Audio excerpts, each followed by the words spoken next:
Hello students, कैसे हो आप लोग? ठीक हो?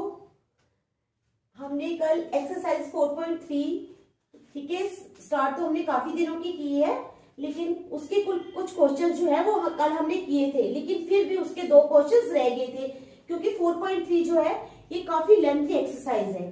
ठीक है, तो जो दो क्वेश्चंस रह गए थे वो आज हम कंप्लीट करेंगे और हो सके तो एक्सरसाइज 4.4 भी स्टार्ट करेंगे। तो चलो हम स्टार्ट करते हैं। हमारा क्वेश्चन है, an express train takes 1 hour less than a passenger train to travel 132 kilometre between Mysore and Bangalore. एक एक्सप्रेस ट्रेन है जिसको मैसूर और बेंगलोर के बीच में जाने डिस्टेंस कवर करने के लिए 1 घंटा कम लगता है। किससे? पैसेंजर ट्रेन से। यानी पैसेंजर ट्रेन अगर डिस्टेंस कवर करती है मैसूर और बेंगलोर का, तो उस जितना वो टाइम लेती है उससे 1 घंटे कम में एक्सप्रेस ट्रेन जो है वो कवर करती है उस डिस्टेंस को। कहते हैं if the average speed of the express train is 11 kilometre per hour more than that of the passenger train. जो एवरेज स्पीड है एक्सप्रेस ट्रेन की अगर 11 किलोमीटर पर आवर ज्यादा है पैसेंजर ट्रेन से, find the average speed of the two trains. हमने दोनों train की एवरेज स्पीड निकालनी है। ठीक है, समझ आ गई क्वेश्चन की? तो चलो स्टार्ट करते हैं।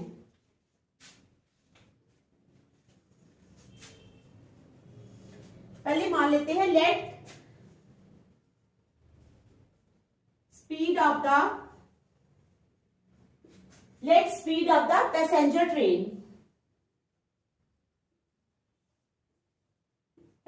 Train is equal to x kilometre per hour. ठीक है, let speed of the passenger train is equal to x kilometre per hour. तो अब हम किसकी लिखेंगे? Then speed of the express train. किसकी? Then speed of the express train is equal to x plus 11 kilometre per hour. ठीक है, हमने मान लिया जो स्पीड है पैसेंजर ट्रेन की, late speed of the passenger train is equal to x kilometre per hour. ठीक है, फिर then speed of the express train की स्पीड कितनी हो जाएगी? x plus 11 kilometre per hour. समझ आ गई आप लोगों को? ये हमने मान लिया है। ठीक है, अब आपको पता है फॉर्मूला हमारे पास क्या है? स्पीड इज इक्वल टू, क्या होता है? Speed is equal to distance upon time. ठीक है, डिस्टेंस इंटू टाइम। हमारे पास स्पीड होती है डिस्टेंस इंटू टाइम। ठीक है, यहां हम लिख सकते हैं distance into time is equal to speed. It implies time is equal to speed upon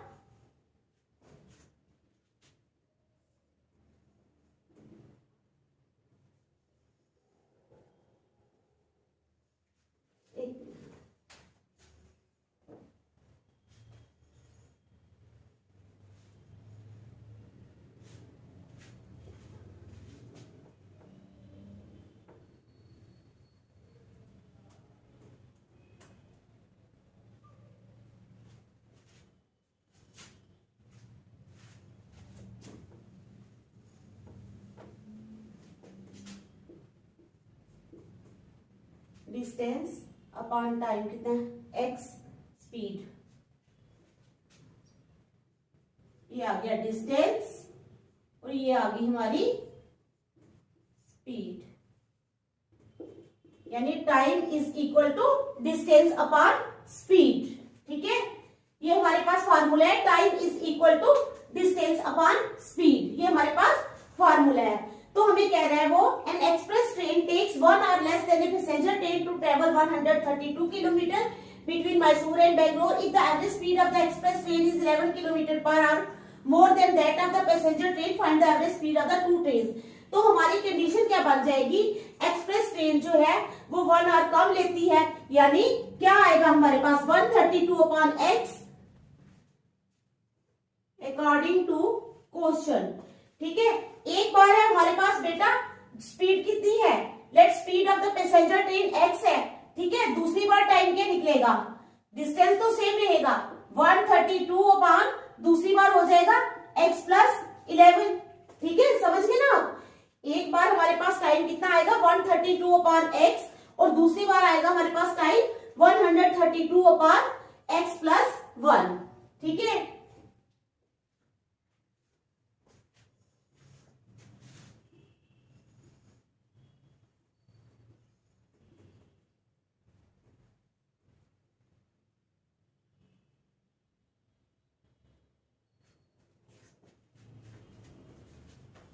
समझ गए आप लोग।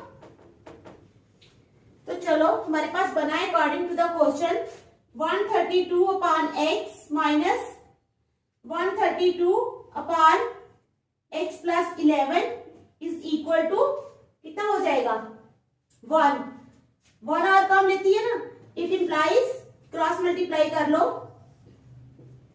x इंटू एक्स प्लस 11 आ गया इधर।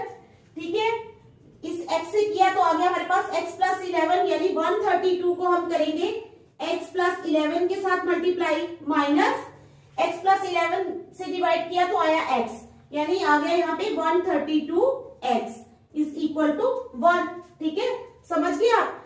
इट इंप्लाइज क्रॉस मल्टीप्लाई करो, ये 1 है, इट मीन्स यहाँ पे भी 1 है, यहाँ पे भी 1 है, इसको इसके साथ, इसको इसके साथ। It implies 132 into x plus 11 minus 132x is equal to x into x plus 11। ठीक है, समझ आ गई जहां तक। It implies 132x plus 132 into 11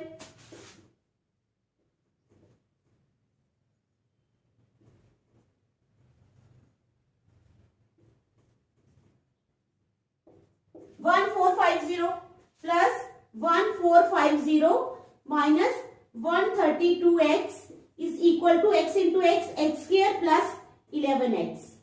ठीक है, यहां तक समझ आ गई आप लोगों को। दोबारा समझाती हूँ।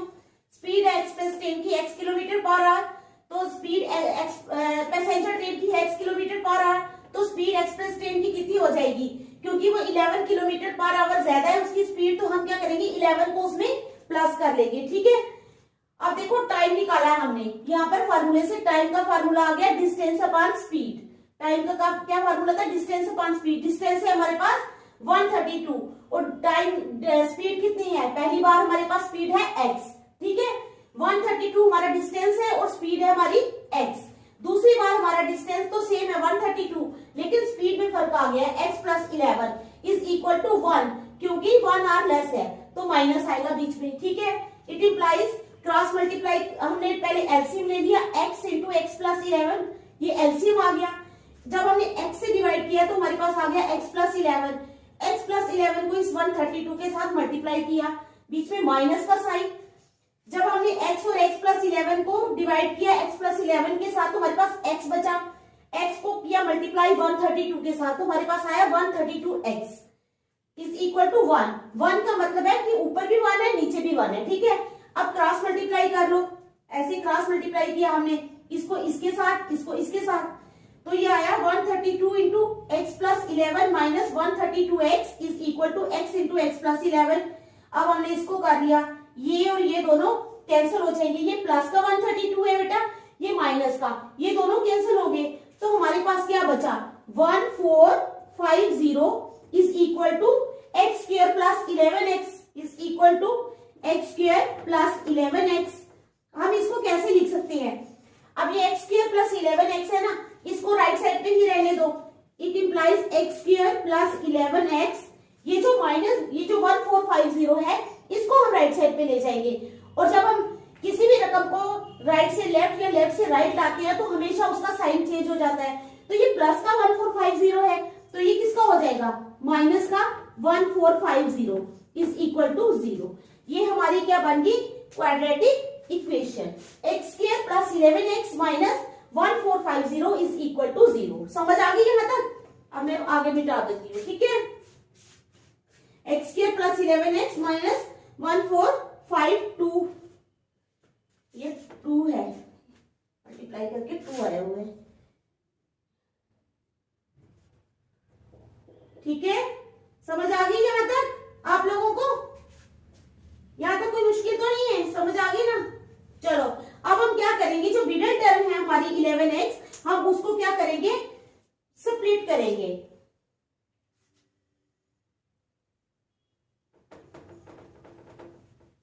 मिडिल टर्म को हम स्प्लिट कर लेंगे।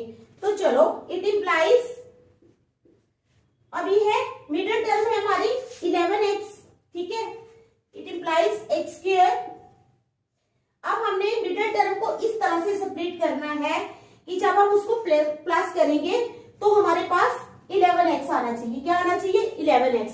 और जब हम उसको मल्टीप्लाई करेंगे दोनों को, जो मीन्स एक मिडिल टर्म को स्प्लिट करके जो हमने दो टर्म्स में बनाया है, उनको जब हम प्लस करते हैं तो हमारे पास 11x आना चाहिए, और जब हम मल्टीप्लाई करते हैं तो हमारे पास 1452 आना चाहिए। ठीक है, समझ आ गई? तो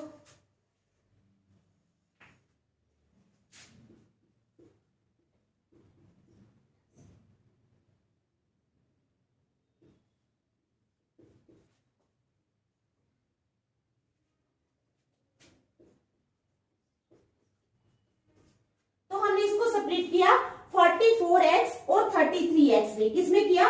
44x और 33x में। क्योंकि जब हम देखो 44 और 33 ये दोनों स्प्लिट करके आई है ना हमारे पास बेटा, तो देखो 44 में से जब हम 33 माइनस करेंगे तो हमारे पास क्या आएगा?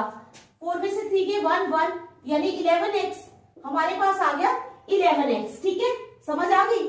और जब हम इन दोनों को मल्टीप्लाई करेंगे, देखो मैं वो भी बता रही हूँ आप लोगों को, जब हम इन दोनों को मल्टीप्लाई करेंगे, जैसे 44 और 33 को 44 इंटू 33 हमने मल्टीप्लाई किया, 4 3 12, 4 3 12 1 13, 4 3 12, 4 3 12 और 1 13, तो हमारे पास आ गया 2 3 2 5 3 1 4 1452, तो हमारे पास आ गया 1452। समझ आ गई? तो हमने इस तरह से सेपरेट करना है। तो अब हमने इसको सेपरेट कर लिया। ठीक है, अब हम क्या करेंगे, इसमें से कॉमन ले लेंगे। क्या लेंगे? कॉमन लेंगे। क्या लेंगे? कॉमन।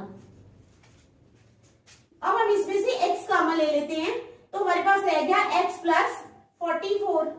इसमें से माइनस 33 ले लेंगे तो आ जाएगा x प्लस 44। ठीक है, it implies x plus 44 into x minus 33 is equal to 0। ठीक है, तो it implies x is equal to minus 44 और x इज इक्वल टू 33। या तो x माइनस 44 होगा या x 33 होगा। तो क्या करेंगे हम, x माइनस 44 जो है वो क्या करेंगे? रिजेक्टेड। ठीक है, x minus 44 is rejected. x is equal to minus 44 is rejected. इसको हम रिजेक्ट कर देंगे। ठीक है, तो x is equal to minus 44 is rejected, तो हमारे पास रह गया x is equal to 33। तो x जो है हमारी किसकी स्पीड है? Speed of the passenger train. It mean speed of the passenger train कितनी आ गई? 33 kilometre per hour. Therefore speed of the passenger train is equal to कितनी आ गई? 33 किलोमीटर, 33 किलोमीटर पर आवर। ठीक है, 33 आ गई हमारी पैसेंजर ट्रेन की। तो अब जो है हमने स्पीड निकालनी है एक्सप्रेस ट्रेन की, and speed of the express train. तो एक्सप्रेस ट्रेन की स्पीड कितनी आ जाएगी बेटा हमारे पास? x plus 11 is equal to x कितने हमारे पास? 33 प्लस 11, तो कितना हो गया? 44 किलोमीटर पर आवर। तो आगे आप लोगों को समझ, एक हमारी जो पैसेंजर ट्रेन है उसकी स्पीड आ गई हमारे पास 33 किलोमीटर पर आवर, और जो स्पीड है हमारी एक्सप्रेस ट्रेन की वो कितनी आई? 44 किलोमीटर पर आवर। ठीक है, तो देख लो इस क्वेश्चन को अच्छी तरह।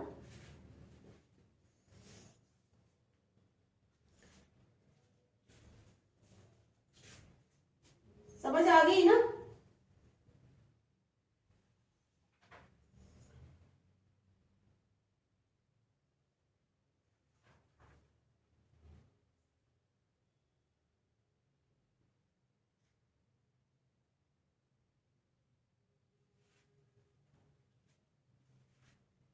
तो मिटाओ फिर मैं नेक्स्ट क्वेश्चन करते हैं 11th।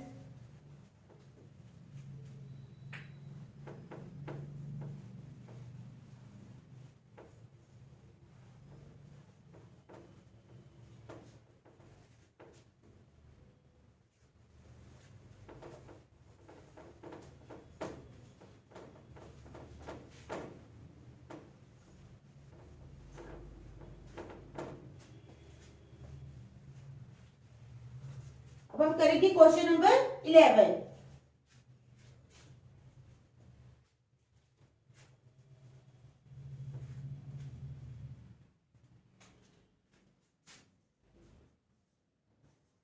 Sum of the areas of two squares. Sum of the areas of two squares is 468 meter square. Is 468 meter square. ठीक है? Sum of the areas of two squares is 468 meter square. If the difference of their perimeters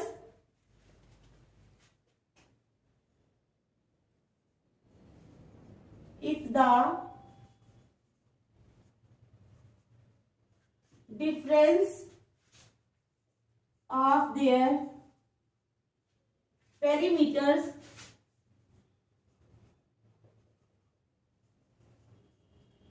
if the difference of their perimeters is 24 meter ठीक है? If the difference of their perimeters is 24 meter, find the sides of the two squares.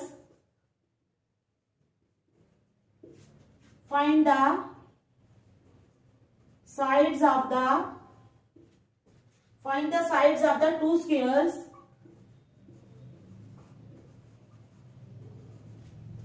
Find the sides of the two squares. ठीक है? समझ आ गई? Question की समझ आ गई आप लोगों को? Sum of the areas of two squares. हमारे पास दो स्क्वायर्स है। क्या है? दो स्क्वायर्स है। ठीक है? एक हमारे पास छोटा स्क्वायर है और एक हमारे पास थोड़ा बड़ा स्क्वायर है। ठीक है? दो स्क्वायर्स है, एक स्मॉलर और एक बिगर। अब कहते हैं sum of the areas of two squares is 468 metre square. जो दोनों स्क्वायर्स के एरियाज का सम है वो कितना है? वो दिया हुआ है हमें 468 मीटर स्क्वायर। ठीक है? If the difference of their perimeters is 24 metre. अब कहता है कि if the difference of their perimeters, अगर उन दोनों के पेरीमीटर्स का डिफरेंस जो है वो 24 मीटर है, find the sides of the to squares. हमने दोनों स्क्वायर्स की साइड्स फाइंड करनी है। तो जो चीज हमें फाइंड करनी होती है उसको हम पहले लेट करते हैं। ठीक है? तो पहले हम लेट करते हैं, let the side of the smaller square be x. ठीक है? Let the side of the smaller square be x. ठीक है? And that of the larger square be y. ठीक है? and that of the larger square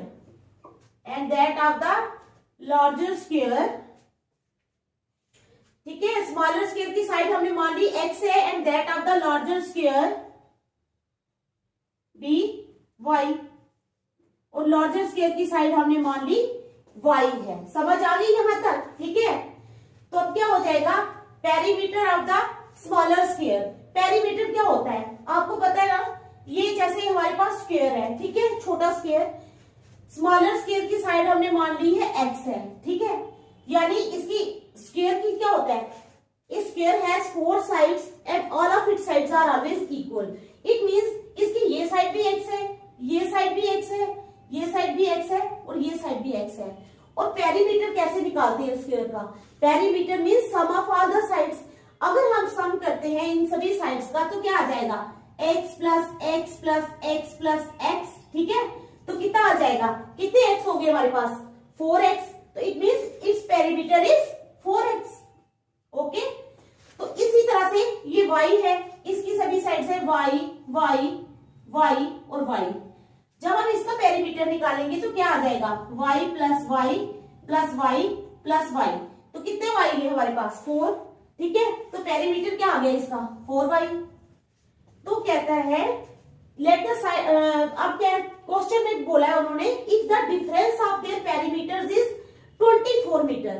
perimeters का difference यानी 4x minus 4y is equal to 24। ये हमें क्या है? ये हमें गिवन है। It is given that the difference of their perimeters is इतना है, ठीक है।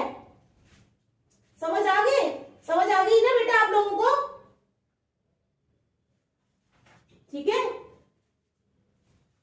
ये स्मॉलर है तो ये लार्जर है, ये स्मॉलर है और ये लार्जर है। अब कहते हैं अकॉर्डिंग टू द क्वेश्चन, अब मैं सारा नहीं लिखूंगी, मैं थोड़ा बता के आपको बता देती हूँ। According to the question the difference of their perimeters is 24 metre. यानी पहले बड़े स्केल का पेरीमीटर लिख लेते हैं। According to the question 4y minus 4x is equal to कितना आ जाएगा? 24 मीटर, ठीक है। ये हमें क्वेश्चन में दिया हुआ है कि 4y minus 4x is equal to 24, ठीक है। अब डिवाइडिंग बोथ साइड्स बाई 4 से ही दोनों साइड्स को डिवाइड कर लो। इट इंप्लाइज, यानी हमने 4y को भी 4y माइनस 4x को भी 4 पहले कॉमन ले लो ना आप लोग, ठीक है। जैसे हम कर लेते हैं 4 कॉमन ले लेते हैं तो अंदर आ गया y माइनस एक्स, ठीक है, upon 4 is equal to 24 upon 4। तो ये 4 और ये 4 कैंसिल हो गए। 4 1 are 4, 4 6 are 24। It implies y minus x is equal to 6। y minus x किसके बराबर आ गया हमारा? 6 के बराबर। यहां तक समझ आ गई आप लोगों को बेटा? y minus x is equal to 6, ठीक है। इट इंप्लाइज, यहां लिख लेते हैं, it implies y is equal to x plus 6। इसको रख लेते हैं नंबर 1। यहां पे हमने y की वैल्यू निकाल दी, y is equal to x plus 6। समझ आ गई? अब क्या दिया हुआ है? दूसरी कंडीशन क्या दी हुई है हमें? Sum of the areas of two squares is 468। अब ये स्क्वायर है स्मॉलर स्क्वायर, ठीक है। एरिया क्या होता है? जैसे मैंने पेरीमीटर निकाल के आप लोगों को बताया कि ये 4x आया है और ये 4y आया है, इसी तरह हमने क्या करना है? एरिया निकालना है। तो ये मैं मिटा के अब बताती हूँ एरिया कैसे निकलेगा। एरिया होता है स्क्वायर का, area is equal to, area of square is equal to side into side. Area का फार्मूला क्या होता है? Side into side. तो हमारे पास साइड है यहाँ पर x, तो हम क्या करेंगे? एरिया में x into x is equal to x square. यानी जो स्मॉलर स्क्वायर है उसका एरिया आ गया हमारे पास एक्स स्क्वायर, तो जो लार्जर है उसका एरिया क्या आ गया? y into y is equal to y square. समझ आ गई? ये दोनों स्क्वायर के हमने एरियाज निकाल लिए हैं, ठीक है। अब कहते हैं sum of the areas of two squares, यानी इनका sum according to second condition to question. दूसरी बार क्या है कि यानी X square plus Y square is equal to किसके बराबर है? 468, ठीक है। ये कंडीशन भी आपको पता चला गई, x square plus Y square is equal to 468, ठीक है। It implies y square, y हमने निकाला है एक्स स्क्वायर प्लस वाई की वैल्यू लगा लो, एक्स प्लस 6 का whole square is equal to 468। It implies x square plus, यहां पर बन जाएगा a प्लस बी का होल स्क्वायर। तो a प्लस बी का होल स्क्वायर क्या होता है? a प्लस बी का whole square is equal to a स्क्वायर plus 2ab plus b square, पता है ना आप लोगों को। तो यहाँ पर यही फार्मूला लगेगा, a square plus 2ab plus b square. A square यानी एक्स का square, 2ab 2 into x into 6, 6 2 12, 12x plus b square यानी 6 6 36, ठीक है, इज इक्वल टू 468, ठीक है। इट इंप्लाइज एक्स स्क्वायर और एक्स स्क्वायर कितने हो गए, 2x square plus 12x plus 36 minus 468 is equal to 0। अब 468 में से 36 माइनस कर देंगे, ठीक है।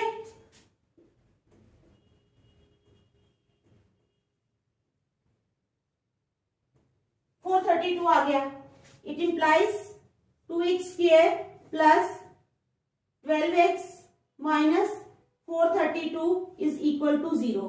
अब हम इनमें से क्या कॉमन लेंगे, 2x स्क्वायर प्लस 12x में 2 कॉमन ले लेंगे, क्या लेंगे, 2 कॉमन ले लेंगे, ठीक है। It implies 2x square plus 2 6 12 minus 2 2 4, 2 1 2, 2 6 12 is equal to 0. It implies x square plus 6x minus 216 is equal to 0. अब यहां तक ध्यान से देख लो, x square plus 6x minus 216 is equal to 0। यहां तक समझ आ गई आप लोगों को। अब मैं ये मिटाने लगी हूं बेटा, ठीक है।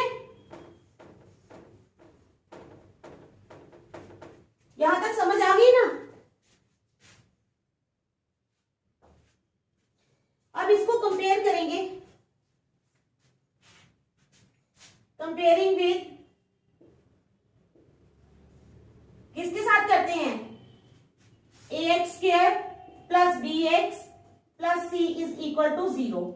जब हम इसके साथ कंपेयर करेंगे तो a क्या आ जाएगा हमारा 1, x स्क्वायर के साथ 1 है, a आ जाएगा हमारा 1, b आ जाएगा हमारा 6, ठीक है, और c आ जाएगा हमारा -216। अब therefore d का क्या फार्मूला है, b स्क्वायर माइनस 4ac, पता है ना आप लोगों को d का फार्मूला, तो लगा लो। It implies d is equal to b square यानी 6 का स्क्वायर माइनस 4 इंटू a कितना है 1 इंटू c कितना है -216 is equal to 6 6 36 minus into minus plus 216 into 4 कितना होता है,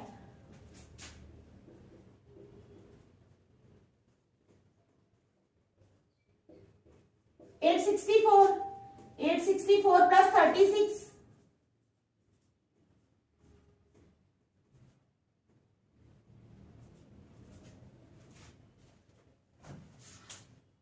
तो हमारे पास कितना आ गया, 864 में 36 प्लस किए तो आ गया 900। तो ये आ गया हमारा D, ठीक है, समझ आ गई। D भी निकाल लिया हमने। अब मैंने आपको बताया क्वाड्रेटिक फार्मूला, रूट्स निकालने वाला x is equal to minus b plus minus under root of D upon 2a, फिर वो फार्मूला लगा लेंगे। Therefore x is equal to minus b plus minus under root of D upon 2a।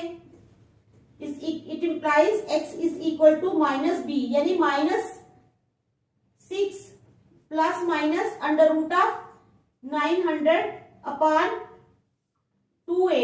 2a means 2 into 1 2 ही। यहां तक समझ आ गई, 900, ठीक है। अब क्या करेंगे, it implies x is equal to -6 plus minus, अब 900 है, 900 किसका स्क्वायर रूट है, 30 का। 30 इंटू 30 इज इक्वल टू 900, तो 30 का स्क्वायर हो जाएगा अपॉन 2। ये स्क्वायर और ये रूट कैंसिल हो गए।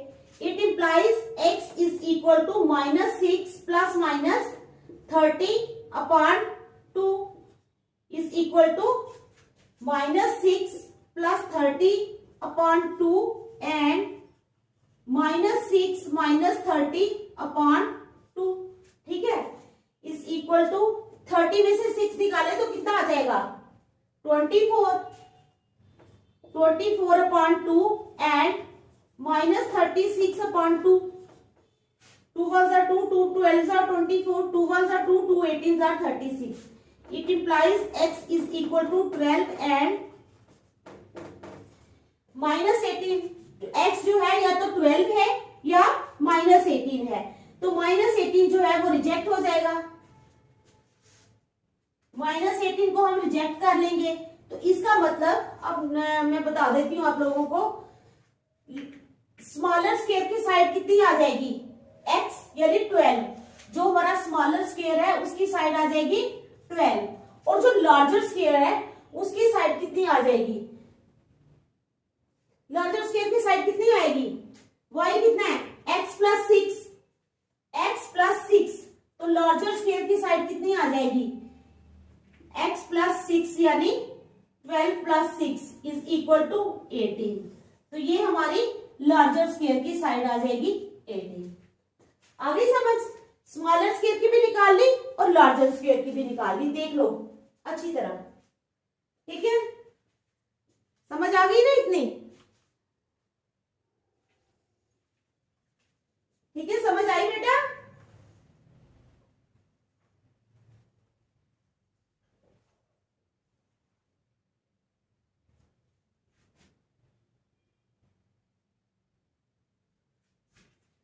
चलो एक्सरसाइज 4.3 हमारी हो गई कंप्लीट, ठीक है, तो फिर मैं मिटाऊंगी इसको।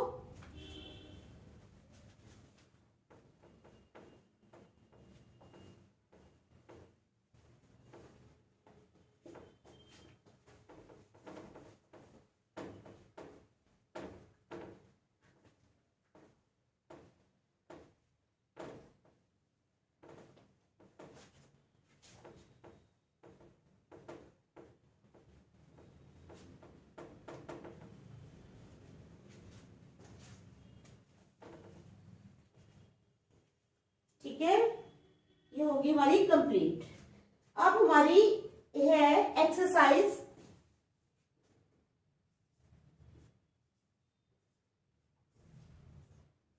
4.4।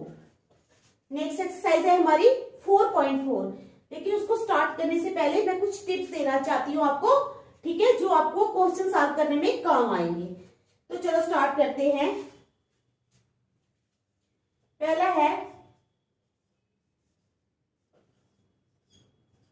if d is greater than 0,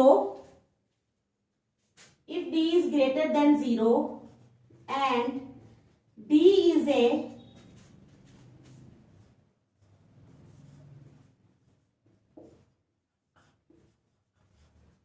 if d is greater than 0, ठीक है, and d is a perfect square, then roots are distinct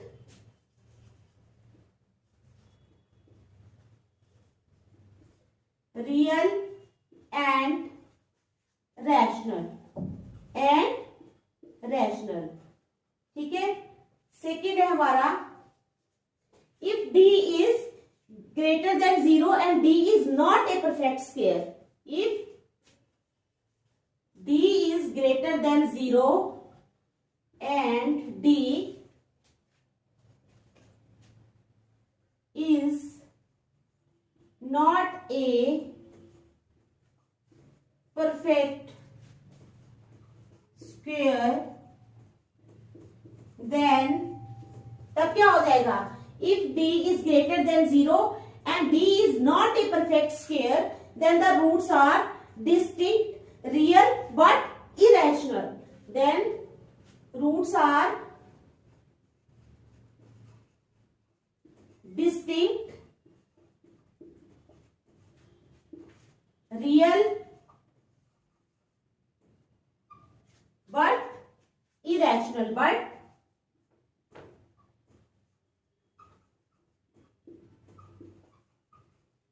irrational, ठीक है, समझ आ गई। तीसरा हमारा है, if d is less than 0, there are no real roots, if d is less than 0, then there are no real roots, ठीक है। चौथा आ जाएगा हमारा if d is equal to 0 there are two equal real roots.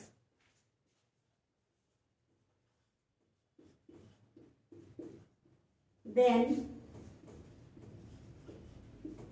there are two equal real roots। समझ आ गया आप लोगों को? ये 4 टिप्स जो हैं ये आपने याद रखने हैं, ठीक है, बार बार इनको याद करना है ताकि आपको याद ही हो जाए। क्या है? If d is greater than 0, d होता है हमारा डिस्क्रिमिनेंट। रूट्स बताने हैं हमने इस एक्सरसाइज में कि क्या रियल है, कौन से हैं, ठीक है। तो उसके लिए हमें ये 4 चीजें आनी चाहिए आप लोगों को, ये आप लोगों ने याद करनी है। If d is greater than 0, अगर d 0 से बड़ा होगा and d is a perfect square, और d का परफेक्ट स्क्वायर बन जाता होगा, तो आपने एंड में लिखना है कि roots are distinct, real and rational. ठीक है, समझ आ गई? अगर d 0 से तो बड़ा है but d is not a perfect square, लेकिन d अगर परफेक्ट स्क्वायर नहीं है तो आपने क्या लिखना है? Then roots are distinct, real but irrational. तीसरा आ गया if d is less than 0, अगर d 0 से लेस है then there are no real roots, तब कोई भी रियल रूट्स नहीं है। चौथा है if d is equal to 0, अगर d 0 के बराबर है then there are two equal real roots. ये चीजें आपने याद करनी है, जिस तरह फॉर्मूला होता है क्वाड्रेटिक इक्वेशन का, जैसे x is equal to minus b plus minus under root of b square minus 4ac, वो भी आपने याद करना है ना। इसी तरह ये 4 चीजें भी आपने याद करनी है, तभी आपकी एक्सरसाइज निकलेगी। ठीक है, तो चलो करते हैं स्टार्ट अब हम। ठीक है,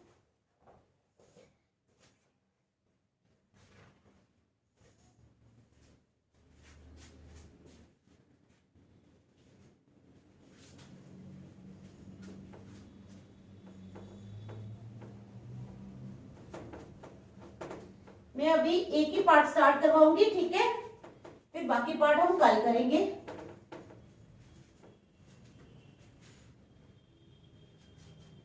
क्वेश्चन है हमारा first, find the nature of the roots. Nature of the roots of the following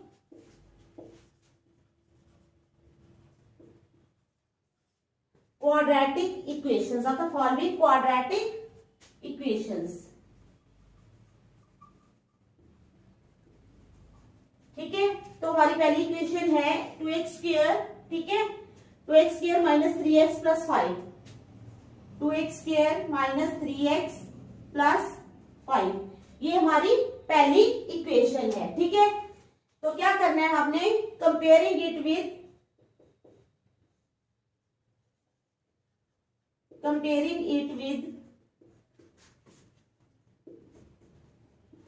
ax square, किसके साथ? ax square plus bx plus c is equal to 0, इसके साथ कंपेयर करेंगे हम इसको। तो a आ गया हमारे पास कितना? 2, b आ गया हमारे पास -3 एंड c आ गया हमारे पास 5। ठीक है, तो d निकाल लो, discriminant b square minus 4ac। ठीक है, d is equal to b square minus 4ac, तो b कितना है हमारे पास? -3 का स्क्वायर माइनस 4 इंटू a कितना है हमारे पास? 2, c कितना है? 5 इज इक्वल टू 3 3 जार 9 माइनस 4 5 जार 20, 22 जार 40, 4 2 जार 8, 8 5 जार 40। तो -40 में से 9 निकाले तो कितना हो जाएगा? 40 में से 9 निकाले तो क्या हो जाएगा? 31 माइनस 31। ठीक है, तो -31, तो ये क्या है? -31 जो है, तो d जो है वो 0 से कम है, -31 यानी 0 से कम है। Since d is less than 0, d 0 से कम है, so there are no real roots. तो क्या है? कोई भी रियल रूट्स नहीं। ठीक है, समझ आ गई?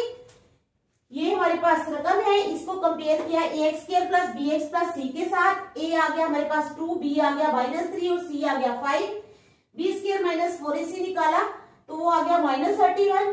Since d is less than 0, क्योंकि d लेस है 0 से, so there are no real roots. तो आज हम यहाँ तक ही रखेंगे, कल आगे करेंगे। ठीक है, थैंक यू।